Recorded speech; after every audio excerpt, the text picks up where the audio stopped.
Guys, you gotta trust me. I do love Transformers, and I'm gonna prove it to you right now.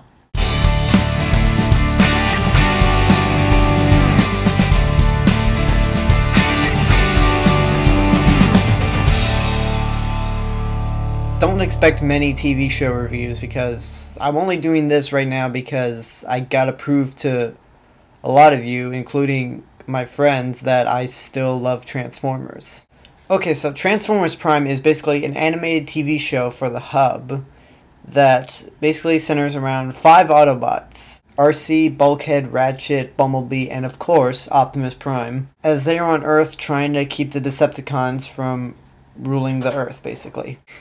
Alright, first off, a little background before I get into why I like the show. The Hub is basically a kids network that I don't think many cable providers have. You have to call to get it or something. I personally don't have it. I keep track of the series through YouTube because some people are gracious enough to upload the episodes on YouTube, and I noticed there's some weird light thing right here. Oh well. So the show is basically created by Roberto Orci and Alex Kurtzman, who, let's probably turn people off who haven't seen the show, were the writers for the first Transformers movie and the second Transformers movie. Now, when I saw interviews for the first Transformers movie, they said they were Transformers fans, and watching those two movies, it's very, very hard to tell that they were fans. The first movie, because a lot of Michael Bay's direction kind of got in the way of it actually being a true Transformers movie. And for the second one, Bay actually wrote the script himself because of the writer's strike. So that explains all the racism and shit that was throughout that whole piece of dog shit. After Transformers 2, they left the series and developed this show, which is the ultimate proof that they are fans of Transformers, because this is exactly what the live-action movies should have been.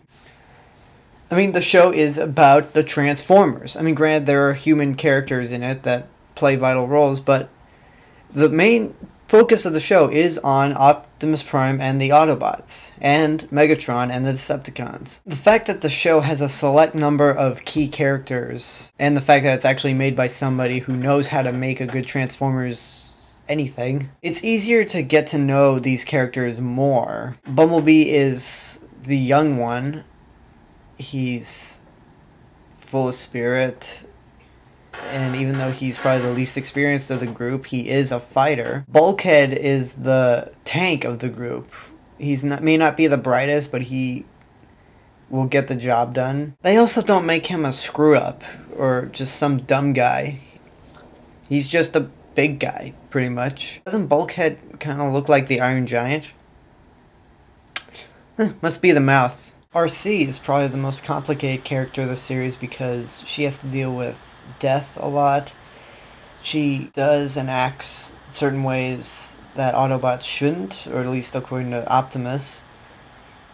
And it's really interesting to see how she progresses throughout the series. Ratchet is the stubborn medic, but especially when it comes to the human characters, but he eventually grows more fond of the human characters, especially when he needs them at times. And then, of course, Optimus Prime. He's Optimus Prime. Heroic, wise, very strong and powerful. And, again, voiced by Peter Cullen, it's Optimus Prime. And the Decepticons are handled very well in this series. In the Michael Bay movies, like all the grunt Decepticons, or the Decepticons that had no personality at all, were just monsters, like mindless beasts that go. In this series, they're basically soldiers. The ones that aren't the main characters are soldiers. They're basically the stormtroopers, even down to not being able to shoot anything. Megatron is very threatening and power hungry. Starscream is very sneaky and cowardly, as he always is, and the hate that he has with Megatron, you see in this show, which is something the movie never even bothered to glance over. A lot of what makes Megatron very threatening is the fact that Frank Welker, who was the original voice of Megatron, comes back and gives Megatron that menacing personality. In the G1 series, it was like really cartoonish, no pun intended, and just very over-the-top 80s villain. Here, he's actually scary at times. It's not a perfect show, though. Like in the G1 series and the movies, there are human kids next to the Autobots, which sometimes they can get very annoying, especially Miko, this little girl who, she's just very obnoxious at times. But if I had to compliment them, they're actually helpful at times, unlike Spike in G1, who all he did was just get himself into trouble. He was just basically a worthless shit. And then Shia LaBeouf, who was even more of a worthless shit in the live-action Michael Bay movies. Plus, he was loud and obnoxious.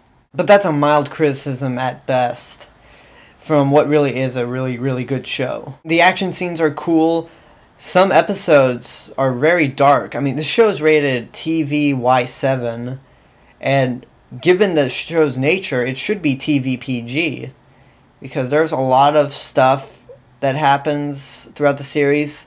Some episodes take unexpected turns with characters and stuff, and it has a heart, something that once again the Michael Bay movies lacked.